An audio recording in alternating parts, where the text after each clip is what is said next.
باب تحريم بيع حبل الحبلة.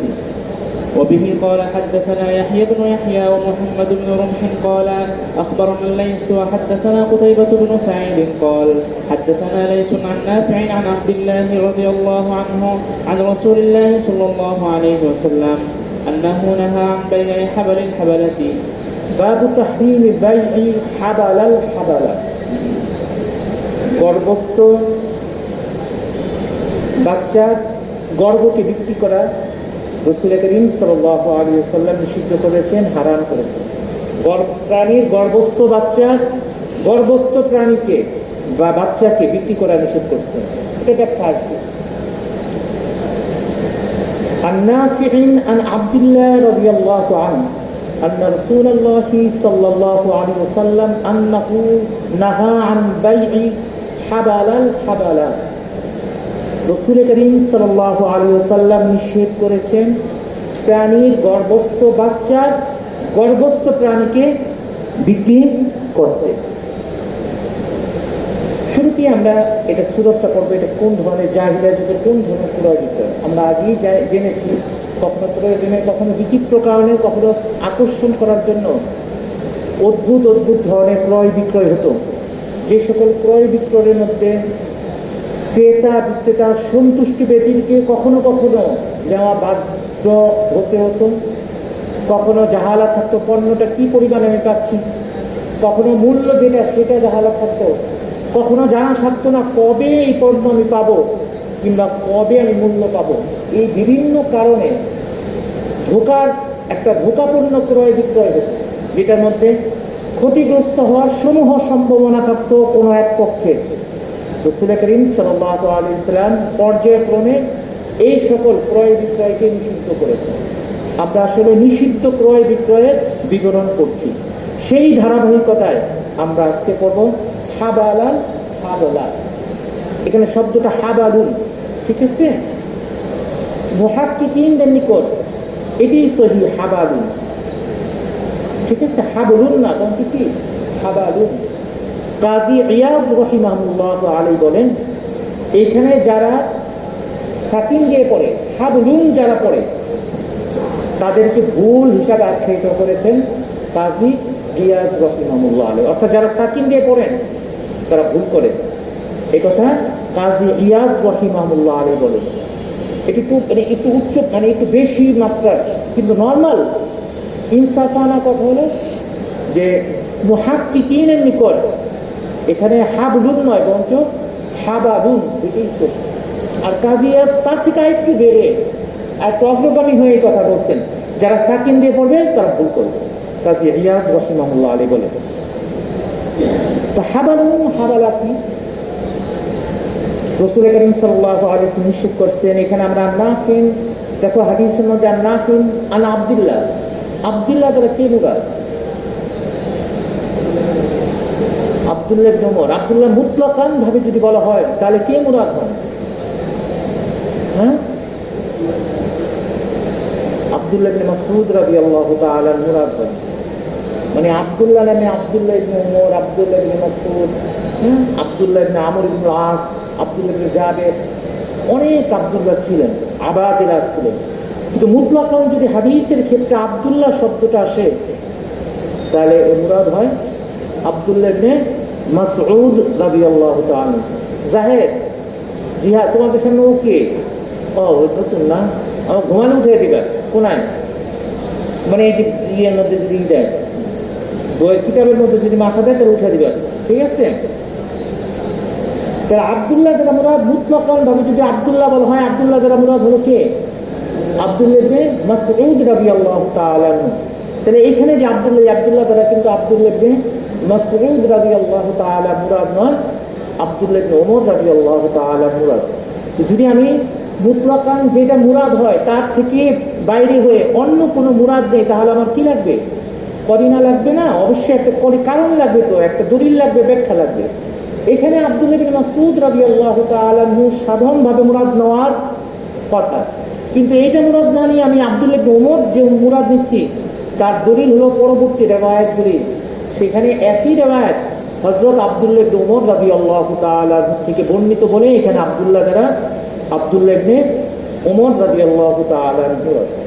তাহলে আব্দুল্লাহ ইবনে ওমর রাদিয়াল্লাহু তাআলা আনহু সরাসরি রাসূল করিম সাল্লাল্লাহু আলাইহি ওয়াসাল্লাম থেকে বর্ণনা করেন, আল্লাহু তিনি বলেন যে রাসূল করিম সাল্লাল্লাহু আলাইহি ওয়াসাল্লাম নাহা আন বাই'i হাবালাল হাবালা, হাবালুল হাবালা করতে নিষেধ করেছেন। হাবালুল হাবালা কি সেটা তো আমরা আগে অর্থ বলছি, আরো ব্যাখ্যা করব। তাহলে হাবালুল শব্দের ক্ষেত্রে আমরা বললাম কি এটা এটা সহিহ অনুযায়ী মুহাক্কিকিনদের নিকট হাবালুন এটাই সহিহ, মুহাক্কিকিনদের নিকট এটাই সহিহ। কাজী ইয়াদ বলেন যারা এখানে সাকিন দিয়ে পড়ে তারা ভুল করে। হাবালুল হাবালা, হাবালুন শব্দটা হলো হাবিরুনের জমা, হাবিরুনের জমা হলো হাবালুন। যেমন নাকি তোমরা পারবা জালিমুনের জমা হলো জালামাতুন, জালিম ইসম ফাইল না, তার জমা হলো জালামাতুন। ঠিক তেমনি হাবিরুনের জমা হলো হাবালুন। কেউ বলেন হাবালুন বমানা মাহবুলুন, এটা ইসম মফউলের অর্থে ব্যবহৃত হয়। তাহলে হাবালুন শব্দটা হাবিরুনের জমা, যেমন নাকি জালিমুনের জমা জালামাতুন। আর কারো কারণ নিকট এটা হলো ওয়াকিল বলা হয়ে থাকে, এটা হলো হাবালুন বমানা মাহবুলুন, এটা ইসম মফউলের অর্থ দিবে। হাবালাতিল মারআ, হাবালাতিল মারআতু, হাবালান থেকে এটা বের হয়েছে। হাবালুন শব্দ হচ্ছে কি গর্ভস্থ হওয়া, প্রসব করা। এই হাবালুন এমন একটা শব্দ, ইমাম নওয়াবী রাহিমাহুল্লাহ আলাইহি বলেন হাবালুন শব্দটা শুধুমাত্র মানুষের ক্ষেত্রে ব্যবহার হয়, এটা মানুষের সাথেই হয়। মানুষের ক্ষেত্রে হাবালুন শব্দ ব্যবহৃত হয়, হামালুন শব্দ ব্যবহৃত হয়, কিন্তু হাবালুন শব্দটা শুধুমাত্র কার সাথেই খায়? মানুষের সাথে খায়। আর গবাদি পশু কিংবা অন্য কোনো প্রাণী কিংবা জন্তু তারা যখন গর্ভস্থ করে, তাদের প্রসব করে, সেখানে হাবালুন শব্দটা ইস্তেমাল করা হয় না, বরঞ্চ হামালুন শব্দটা ইস্তেমাল করা হয়। ঠিক আছে? ইমাম নওয়াবী রাহিমাহুল্লাহ আলাইহি বলেন হাবালুন শব্দটা শুধুমাত্র মানুষের সাথেই খাস, এটা মানুষের ক্ষেত্রেই ব্যবহৃত হয়, কোনো প্রাণীর ক্ষেত্রে ব্যবহার হয় না। অপরদিকে হামালুন শব্দটা মানুষের ক্ষেত্রেও ব্যবহার হয়, প্রাণীর ক্ষেত্রেও ব্যবহার হয়। অতএব হাবালাতিল মারআতু বিওয়ালাদিন, হাবালাতিল মারআতু ওয়ালাদান এটা বলা যাবে, কিন্তু হাবালাতিশ শাতু ফাখরাতান এটা বলা যাবে না। কার ক্ষেত্রে বলা যাবে না? ছাগলের ক্ষেত্রে কি বললাম? হাবালুন শব্দ না বলে কোন শব্দটা বললাম? হাবালাতিশ শাতু ফাখরাতান, ছাগল তার ছানাকে জন্ম দিয়েছে এই কথা বলা যাবে না, সেখানে হাবালুন শব্দটা ব্যবহার করতে হবে। হাবালুন শব্দটা শুধুমাত্র তার জন্যই খাস, মানুষের জন্যই খাস। তবে ইবনু সাইয়্যিদা তিনি আবার বলেন যেটা আসলে সংশয়পূর্ণ কথা, মানুষের সাথে খাস, এটা অন্যান্য ক্ষেত্রেও কি হতে পারে? ব্যবহৃত হতে পারে। ঠিক আছে? অধিকাংশের কথা এটা শুধু মানুষের সাথে খাস। তাহলে এখানে আমরা কি করবো? বাবু তাহরিমি বাই হাবালিল হাবালা, আমরা তো এতক্ষণ পড়ে আসলাম যে হাবালুন শব্দটা শুধুমাত্র কার সাথে খাস? মানুষের সাথে খাস না। আর এই হাদিসের মধ্যে কোথায় ব্যবহার করলো? মানুষটা কি প্রাণীর ক্ষেত্রে? প্রাণীর ক্ষেত্রে বলতেছি শুধুমাত্র এই হাদিসগুলিতেই এই হাবালুন শব্দটা প্রাণীর ক্ষেত্রে ব্যবহৃত হচ্ছে, কিন্তু আর কোথাও আরবের কোনো মেসালে হাবালুন শব্দটা প্রাণীর সাথে ব্যবহার হয় না। হাবালুন শব্দ সবসময় কার সাথে ব্যবহৃত হয়? মানুষের সাথেই ব্যবহৃত হয়। এখন হাবালুন হাবালা কাকে বলা হয়? ইবনে ওমর রাদিয়াল্লাহু তাআলা থেকে বর্ণিত হাবালুন হাবলা শব্দটা বলা হয় যে কোনো পণ্য ক্রয় বিক্রয় করলাম, বাকিতে টাকা দেওয়ার মেয়াদ নির্ধারিত করা হলো কোন একটি নির্দিষ্ট প্রাণী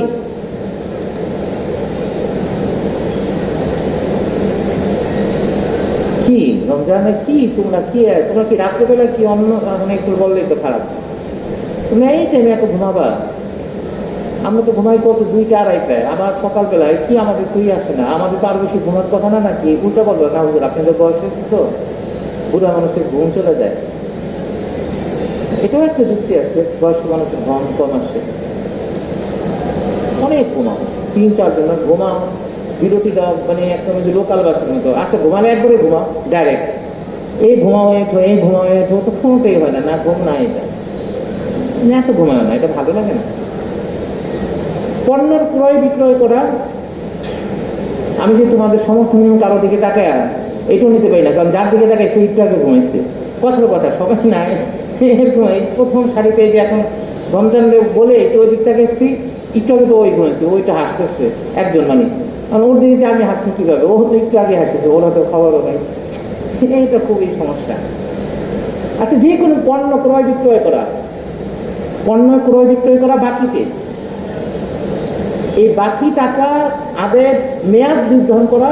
কোনো এক প্রাণী গর্ভবতী হবে, সেই বাচ্চা যখন কি দিবে, সেই গর্ভস্থ বাচ্চা বড় হবে, ওইটা যখন আবার কি দিবে, বাচ্চা দিবে, তখন আমি কি দিব, টাকা দেবো তোমার। এরকম যে বিক্রি করবে, তোমাদের কি মনে হয় বিক্রি করবে? এরকম অনিশ্চয়তা না কবে, কারণ যে প্রাণী কবে প্রসব করবে ঠিক নাই। আর প্রসব করলে যে যদি নর প্রসব করে তাহলে তো এটা বাচ্চা দেওয়ার প্রশ্নে আসে না। মা দিয়ে প্রসব করবে, সেইটা বড় হবে, সেইটা যখন আবার বাচ্চা দিবে, এটা কে রাজি হবে? তাহলে আহলে আপনারা কেন রাজি হতো?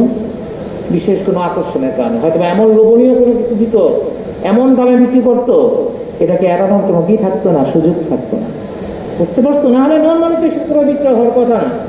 এই সকল ক্রয় বিক্রয় হচ্ছে মানে হয়তো জিনিসটা, বস্তুটার দাম হলো 10,000 টাকা, বিক্রি করতেছে 2 লাখ টাকা, যদি লেগে যায়, একটু দেরি হলো, এই ধরনের ক্রয় বিক্রয়ে সাধারণত এগুলো হয়। এই একটা কারণ। একটা কারণ হলো কোনো না কোনো কারণে কোনো একটা নিয়ম ধারা যদি চলে আসে, তাহলে সেই ধারাটা অনেক কাল পর্যন্ত অব্যাহত থাকে। আহলে আরবে এই ক্রয় বিক্রয় হতো, বা সেই জন্য এটা চলে আসছিল। তাহলে প্রথম তারিখ যেটা ইবনে উমর রাদিয়াল্লাহু তাআলা থেকে বর্ণিত, হাবালা বলা হয় অন্যান্য পণ্যের ক্রয় বিক্রয় বাকিতে করা।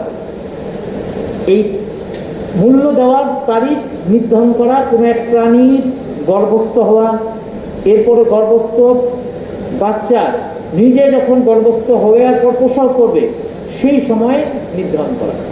ইবনে উমর, এটা অনেক জটিল, অনেক দূরের ব্যাপার। এখানে কি মারফুল,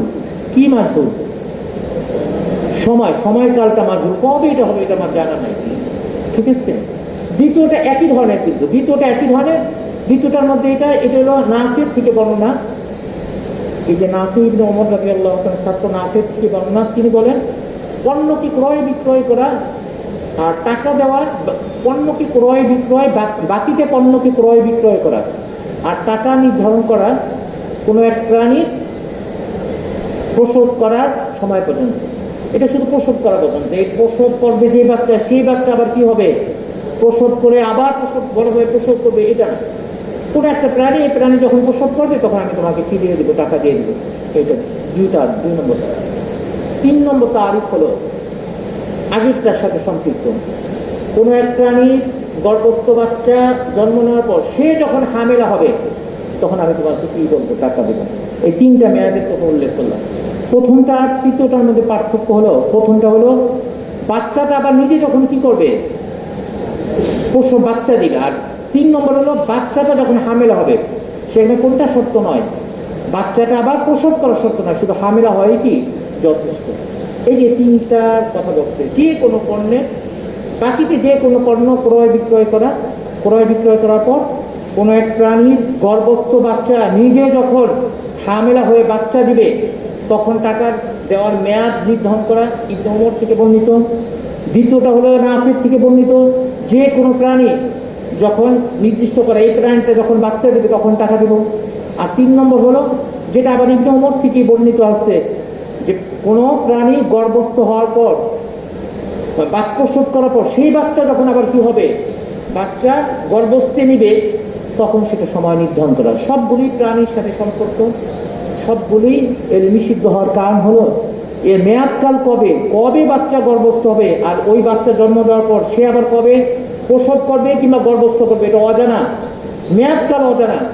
রাসূল কারীম সাল্লাল্লাহু আলাইহি ওয়াসাল্লাম মেয়াদকাল যেহেতু অজানা, মাঝহুল, রাসূল কারীম সাল্লাল্লাহু আলাইহি ওয়াসাল্লাম কি করছেন, নিষিদ্ধ করছেন। এখন যে ক্রয় বিক্রয়ের কথা বললাম, এটা কি ক্রয় বিক্রয়? প্রাণীটা ক্রয় বিক্রয়, যে কোনো পণ্য, সেটা প্রাণীও হতে পারে, ওই প্রাণী না অন্য কোনো প্রাণী হতে পারে, বা পৃথিবীর যত লেনদেন আছে, যে কোনো লেনদেন যেটা মূল্য দ্বারা শোধ করতে হবে, সে মূল্য আমি নির্ধারণ সময়কাল নির্ধারণ করলাম। গর্ভস্থর সাথে প্রসবের সাথে, হয়তো মায়ের গর্ভস্থ কিংবা মায়ের যে বাচ্চা হবে সেইটা যখন আবার কিনবে বাচ্চা দিয়ে হামেলা হবে, তখন সবগুলি সময়কাল যেহেতু অনির্দিষ্ট মাঝুল, রাসূল কারীম সাল্লাল্লাহু আলাইহি ওয়াসাল্লাম নিষেধ করতেন, কারণ এগুলো ঝগড়া বিবাদ এনে দেয়। ক্রয় বিক্রয় যেটা সম্প্রীতির ব্যাপার, এখানে আরো তিক্ততা সৃষ্টি করে দেয়, সেজন্য এগুলি নিষিদ্ধ। চতুর্থ ব্যাখ্যা, এটা হলো সাধারণত আমাদের দেশে হয়, যেটা তোমাদের আগেও বলেছি, আমরা পড়েও আসছি, এবং এটা কিছুটা হলেও সমাজের সাথে, আমাদের সমাজের সাথে মিলে। আমি তোমাদের আগে বলছিলাম, যখন অস্ট্রেলিয়ান গরু প্রথম আসে, বিপুল পরিমাণ দুধ দর প্রাণে গ্রামের চাহিদা থাকতো যে এইটার যখন পরবর্তী বাচ্চা হবে সেটা আমাকে দিবেন, কিংবা এই বাচ্চার প্রথমটা বিক্রি হয়ে গেলে কোনটা দ্বিতীয়টা বিক্রি হয়, কিংবা ভালো জাতের, শুধু অস্ট্রেলিয়ান গরু না, ভালো জাতের কোনো প্রাণী যেটা খুব ভালো হয়, তো আমরা ওইটার বাচ্চাটাকে আগে কিনে নিই, টাকা দিয়ে রাখি বা এরকম করি। তো এই ক্ষেত্রে চতুর্থ নম্বর ব্যাখ্যা হলো যে অন্য কোনো পণ্যের মেয়াদ নির্ধারণ করা না, বরঞ্চ যে বাচ্চা এখনো জন্ম নেয় নেই সে বাচ্চাকে বিক্রি করে দেওয়া, কিংবা ওই বাচ্চাকে কি করে দেওয়া, বিক্রি করে দেওয়া। এগুলোকে হাবালুল হাবালা বলা হয়। ঠিক আছে, এটা আমাদের দেশে এটা সচরাচর পাওয়া যায়, কিন্তু আগের তিনটা আমাদের দেশে পাওয়া যায় না। এই যে তার আগের তিনটা ছিল তো মাঝুল, সময়কালটা মাঝুল ছিল, সেই জন্য নিষিদ্ধ ছিল। আর চতুর্থ নম্বর ব্যাখ্যা যেটা বলা হলো, এটা নিষিদ্ধ কেন, এটা কি মাঝুল? হ্যাঁ, পণ্য মাঝুল, মদি মাঝুল, আর সময়কাল তো মাঝুল আছে, কিন্তু এখানে মূলত কুইটা পণ্যটা হলো কি মাঝুল। ঠিক আছে, মূলত এখানে পণ্যটাই জানা নাই। আর আগের ক্ষেত্রে পণ্য তো পেয়ে যেতাম, সময়কাল, টাকা দেওয়ার সময়কাল। আর এখানে যেটা ক্রয় বিক্রয় হচ্ছে সেটাই মাঝুল, সে কি আদৌ প্রসব করবে নাকি গর্ভেই মারা যাবে, এগুলো তো জানা নাই। এখানে পণ্য মজুল থাকার কারণে এই ধরনের ক্রয় বিক্রয় রাসূল কারীম সাল্লাল্লাহু আলাইহি ওয়াসাল্লাম নিষিদ্ধ করেছেন। ঠিক আছে, জাহিলিয়াত যুগের প্রথা। এই ব্যাপারে ইবনু সাইয়্যিদা তিনি বলেন যে এই চারটা ব্যাখ্যা ছাড়াও আরেকটা ব্যাখ্যা আছে। সেটা হলো, তিনি বলেন, তার ব্যাখ্যা অনুযায়ী তিনি বলেন, এখানে আসলে হাবালুল হাবালা দ্বারা কাগামা বুঝেছে, আঙ্গুর বুঝায় হচ্ছে, আঙ্গুর আছে না, আঙ্গুর বোঝানো হয়েছে। আমরা ফলের ক্ষেত্রে হেদার মধ্যে মাস আলা করে আসছি, ফল ক্রয় বিক্রয় করা যাবে না কিসের আগ পর্যন্ত,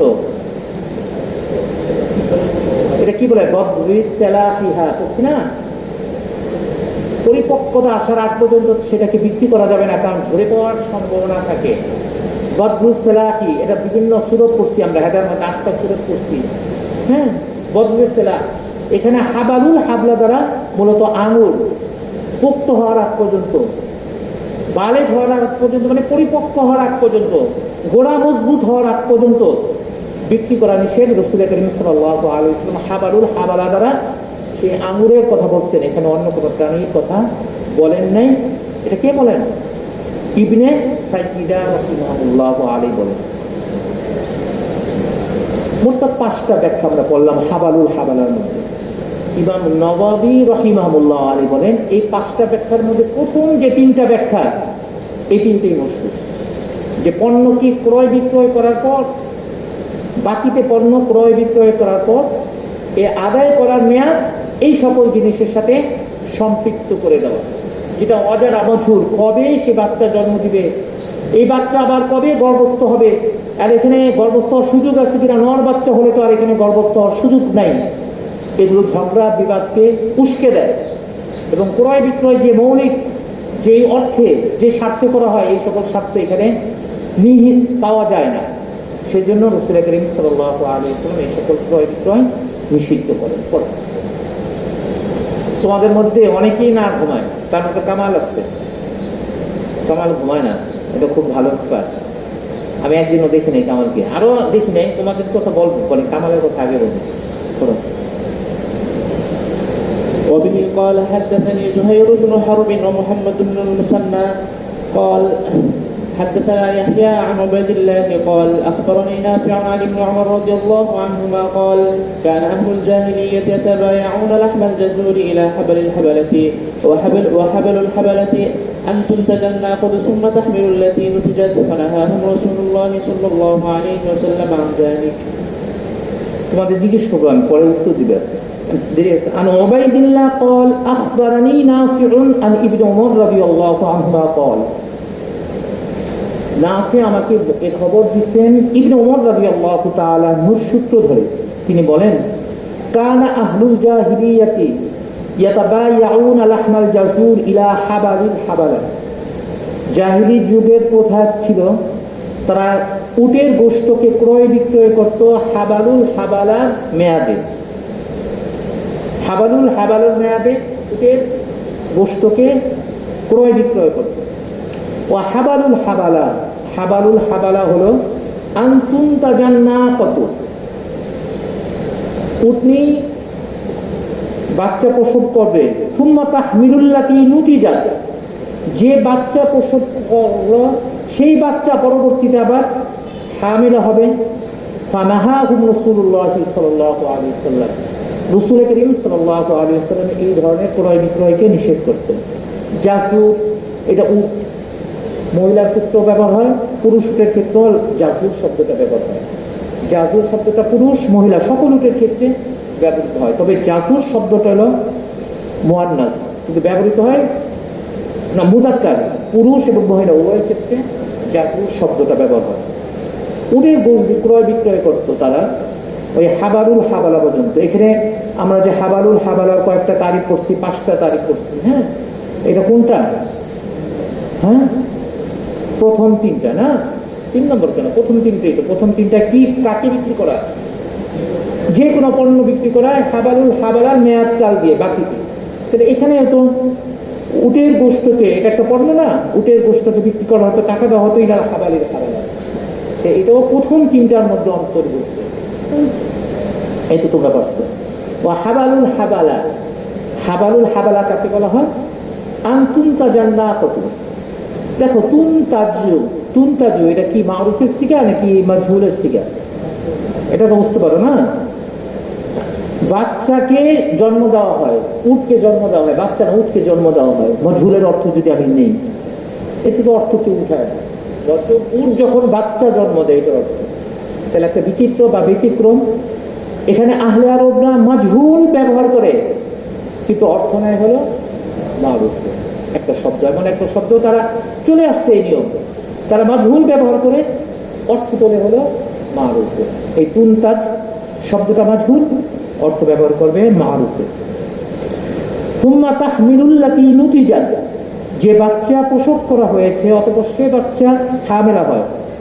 ফানাহাহুম রাসূলুল্লাহ সাল্লাল্লাহু আলাইহি ওয়াসাল্লাম, রাসূল করিম সাল্লাল্লাহু আলাইহি ওয়াসাল্লাম এই ধরনের ক্রয় বিক্রয় নিষেধ করছে।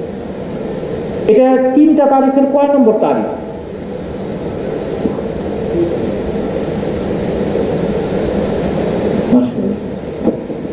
এটা 2 নম্বর না। না, উটনি কি করে? এই বাচ্চা আবার কি হয়? বাচ্চা আবার প্রথমটা তারিখটা কি করছিলাম, এই বাচ্চা আবার যখন কি দিবে? বাচ্চা দিবে। দ্বিতীয় তারিখটা কি করছিলাম? হ্যাঁ, উটটা যে একটা উট বাচ্চা দিবে। তৃতীয়টা বলছিলাম না, দ্বিতীয়টা এটা বলছিলাম, তৃতীয়টা বলছিলাম। অতএব এটা এখানে তৃতীয়টার কথা বলা হয়েছে না। যে বাচ্চা জন্ম দেবে সেই বাচ্চা আবার কি হবে? হামেলা হবে। তাহলে এইখানে তারিখটা করছেন তৃতীয়টা। ইবনে উমর কার থেকে বর্ণনা করছেন? নাফি ইবনে উমরের থেকে বর্ণনা করছেন। তো এই ব্যাখ্যাটা কি ইবনে উমরের নাকি নাফির? এখানে তো সরাসরি নাফি ইবনে উমরের সূত্র ধরে এই ব্যাখ্যা দিচ্ছেন, ঠিক আছে। কিন্তু কোথাও কোন বর্ণনায় এই ব্যাখ্যাটা ইবনে উমরের থেকে দেন নাই, নাফি নিজেই একটু করছেন, ব্যাখ্যা দিচ্ছেন। তাহলে এখানে বোঝা যাচ্ছে এই ব্যাখ্যাটা ইবনে উমরের থেকে। আবার কিছু কিছু বর্ণনা অনুযায়ী এই ব্যাখ্যাটা ইবনে উমর না, সরাসরি নাফির দিকে নিসবত করে এই ব্যাখ্যা দেওয়া হয়, অর্থাৎ নাফি নিজের ব্যাখ্যা দিচ্ছে। আসলে এটা ব্যাখ্যাটা কার? এই 2টা তাআরুজ, 2 হাদিসে এর দফা একদম সহজ, যে ইবনে উমর রাদিয়াল্লাহু তাআলা থেকে শুনেই নাফি এটা বর্ণনা দিচ্ছে। কোন ক্ষেত্রে ইবনে ওমর এর কথা উল্লেখ করছেন, আর কোন ক্ষেত্রে কার কথা উল্লেখ করা নাই, ইবনে ওমরের কথা উল্লেখ করা নাই না। মূলত এই ব্যাখ্যাটা হলো ইবনে ওমর রাদিয়াল্লাহু তাআলা আনহু। পড়ো। باب تحريم بيع الرجل على بيع أخيه وصومه على صومه وتحريم النجش وتحريم التصرية. এখানে বেশ কয়েকটা শিরোনামে, 4টা শিরোনামে হাদিসগুলো আছে। এখানে এইটা বিতরণ বড়, যেগুলো নিষিদ্ধের মধ্যে ক্রয় বিক্রয়ের সাথে সম্পৃক্ত, ক্রয় বিক্রয়ের কথা আসছে। ক্রয় বিক্রয় ছাড়াও অন্য বিষয় এখানে আসছে, হাদিসের মধ্যে আনার কারণে অন্য বিষয়টা নিয়ে আসছে। মূলত এখানে আমাদের আলোচনা করবো ক্রয় বিক্রয় সংক্রান্ত যে সকল আলোচনা আছে, রাসূল করিম সাল্লাল্লাহু আলাইহি ওয়াসাল্লাম নিষেধ করার দ্বারা যেগুলো নিষিদ্ধ হয়েছে। বাবু তাহরিমি বাইইর রাজুল আলা বাইই আখিহি, কোন ব্যক্তির ক্রয় বিক্রয়ের পরে অপর ব্যক্তি যে ক্রয় বিক্রয় নিষিদ্ধ। অসাউমিহি আলা সাউমিহি, দামাদামি করার মাঝে অপর ব্যক্তি যে দামাদামি করা নিষিদ্ধ। ওয়াতাহরিমিন নাফসি, চগলখুরি করা, গোয়েন্দাগিরি করা, কথা লাগানো, এই সকল নিষিদ্ধ। দালালি করা, এখানে দালালির উদ্দেশ্য পরে আসবে। ওয়াতাহরিমি তাসফিয়া, তাসফিয়া এক প্রকার, যেটা ওলানের মধ্যে কয়েকদিন কি না করে, দুধ দহন না করে ওলানকে কি করে দেওয়া, অনেক খোলা দেখানো, যাতে মানুষ ধোকায় মধ্যে পড়ে যায় যে অনেক মনে দুধ দেয়, নাহলে ওলানটা এত বড় হওয়ার কথা না। এইভাবে ধোকা দেওয়া ক্রয় বিক্রয় করতে রাসূল করিম সাল্লাল্লাহু আলাইহি ওয়াসাল্লাম নিষিদ্ধ করছে। মূলত আমরা প্রথম পড়ব বাবু তাহরিমি বাইইর রাজুলি আলা বাইই আখিহি, নিজের ভাই যখন ক্রয় বিক্রয় করবে তখন সেই ক্রয় বিক্রয়ে সম্পূর্ণ হওয়ার আগে দিয়ে অন্য কেউ ক্রয় বিক্রয় করা এটা নিষিদ্ধ। প্রথম হাদিসটা আমরা পড়িনি, পড়ো। وبه قال حدثنا يحيى بن يحيى قال قرأت على مالك عن نافع عن ابن عمر رضي الله عنهما أن رسول الله صلى الله عليه وسلم قال لا يبيع بعضكم على بيع بعض. عن ابن عمر رضي الله تعالى عنه أن رسول الله صلى الله عليه وسلم قال, হযরত আব্দুল্লাহ ইবনে ওমর রাদিয়াল্লাহু তাআলা আনহু থেকে বর্ণিত, রাসূল করিম সাল্লাল্লাহু আলাইহি ওয়াসাল্লাম ইরশাদ করেন, লা ইয়াবিউ বা'দুকুম আলা বাই'i বা'দিন, তোমাদের মধ্যে থেকে কেউ যেন অপরের ক্রয় বিক্রয় শেষ না হতে যে ক্রয় বিক্রয় করে। একজনের ক্রয় বিক্রয় শেষ হবে, শেষ না হতে যে অন্য কেউ যেন ক্রয় বিক্রয় না করে রাসূল করিম সাল্লাল্লাহু আলাইহি ওয়াসাল্লাম নিষিদ্ধ করছেন।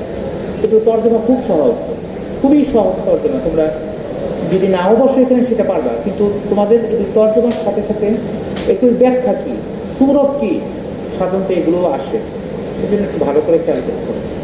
লা ইয়াবিউ বা'দুকুম আলা বাই'i বা'দ, একজনের ক্রয় বিক্রয়ের উপর আরেকজন যে ক্রয় বিক্রয় করবে।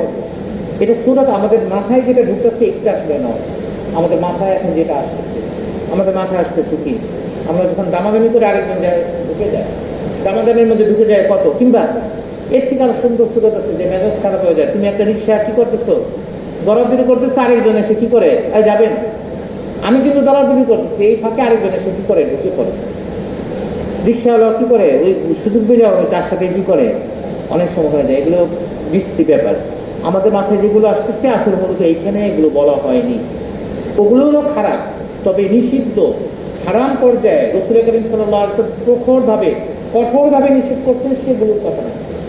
এগুলোর সুরতগুলো হলো, একজন ক্রয় বিক্রয় শেষ করার আগে আরেকজন ক্রয় বিক্রয় করার জন্য হলো, ধরো ক্রেতা বিক্রেতার মধ্যে ক্রয় বিক্রয় সম্পন্ন হয়ে গেছে, কোন একটা পণ্য বিক্রি হয়ে গেছে কিন্তু ক্রয় বিক্রয় নিশ্চিত হয়ে গেছে। খেয়াল থাকে নাকি থাকে না, বিক্রি সম্পন্ন করার আগে খেয়াল নাকি সম্পন্ন হওয়ার পর, সম্পন্ন হয়ে গেছে ক্রয় বিক্রয়। এই ক্ষেত্রে খেয়াল ধরো কোনো এক পক্ষে ক্রেতা অথবা বিক্রেতা, সেক্ষেত্রে তৃতীয় ব্যক্তি ক্রেতাকে যে বললেন, তোরা একটা জমি কিনছো, তোমরা এই জমিটা সমিতির মাধ্যমে তোমরা একটা জমি কিনছো 2 কোটি টাকা দিয়ে বিক্রেতার কাছে, তারপরে তোমরা চূড়ান্ত সিদ্ধান্ত নেওয়ার আগে তোমাদের কেউ হয়তো বানায়, বা তোমরা সব বিক্রি সম্পন্ন করা সত্ত্বেও বস্তু তবু আমরা 3 দিন ভেবে দেখি, 3 দিন তো শুধু ভেবে দেখি 3 দিন। এই 3 দিনের মধ্যে অপর কোনো দালাল এসে তোমাদের কাছে বললো এই জমি 2 কোটি টাকা দিয়ে নিবেন, এটা 2 কোটি টাকা দিয়ে নিয়ে না, আমি কম দামে অন্য দালাল না, অন্য কোনো বিক্রেতা, দালাল এখানে বললো, অন্য কোনো বিক্রেতা বললো এটা 2 কোটি টাকা দিয়ে নেবেন, এটা 2 কোটি টাকা নিয়েন না, আমি এর থেকে ভালো করি 1.5 কোটি টাকায় আপনাকে এনে দিই। এই যে ক্রয় বিক্রয় সম্পূর্ণ হয়ে গেছে, এখন কিসের মধ্যে আসছে? খিয়ারের মধ্যে আছে। এই সময় নতুন একটা ক্রয় বিক্রয়ের কি করা, এই প্রস্তাব দেওয়া, ওটা ভাঙার জন্য রাসূল করিম সাল্লাল্লাহু আলাইহি ওয়াসাল্লাম এই ধরনের ক্রয় বিক্রয়কে নিষিদ্ধ করছেন। এটা হলো কার খিয়ারটা? কার ছিল? ক্রেতার খিয়ার। উল্টো হতে পারে, খিয়ারটা কার থাকতে পারে? বিক্রেতার হতে পারে। আরেক পক্ষ দিয়ে বললো, আরেক ক্রেতা দিয়ে বললো আপনি এটা 2 কোটি টাকা দিয়ে বিক্রি করছেন, বাদ দেন, আমি আপনাকে 2.5 কোটি টাকা দেবো, আপনি আমাকে হতে পারে। খিয়ারের মধ্যে আসছে, ক্রয় বিক্রয় সম্পূর্ণ চূড়ান্ত হয়ে গেছে, টাকা পয়সা সব লেনদেন হয়ে গেছে, তা সত্ত্বেও খিয়ার থাকে। কিন্তু ইসলামী নিয়ম অনুযায়ী খিয়ার থাকে। এর মধ্যে বিক্রেতাকে দিয়ে অন্য কোনো ক্রেতা যে বলল যে আপনি তাদের কাছে 2 কোটি টাকা বিক্রি করছেন, আমি আপনাকে 2.5 কোটি টাকা দিতেছি, ওটা বাতিল করে। রাসূল করিম সাল্লাল্লাহু আলাইহি ওয়াসাল্লাম এই ধরনের ক্রয় বিক্রয়কে নিষেধ করছে।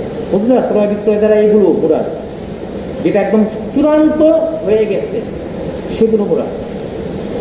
এটা হলো সর্বজন বিদিত, জমহুর উলামা কেরাম বলেন ক্রয় বিক্রয় দ্বারা এইটাই উদ্দেশ্য। তবে বাজ বলেন এটা তো অবশ্যই উদ্দেশ্য, এখানে শুধু যেগুলো চূড়ান্ত হয়ে গেছে সেইটি উদ্দেশ্য না, সাথে সাথে যেগুলো কি হচ্ছে, কথাবার্তা হচ্ছে, লেনদেন হচ্ছে, কথাবার্তার মাঝে আরেকজন যে কি করা, ঢুকে যাওয়া, সেগুলো অ্যাভয়েড করা উচিত।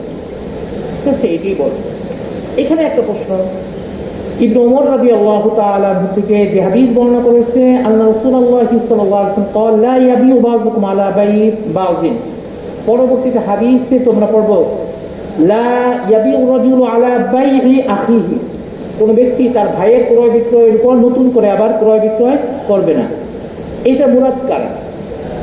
ভাই যেহেতু উল্লেখ করছে, কারা মুরাদ?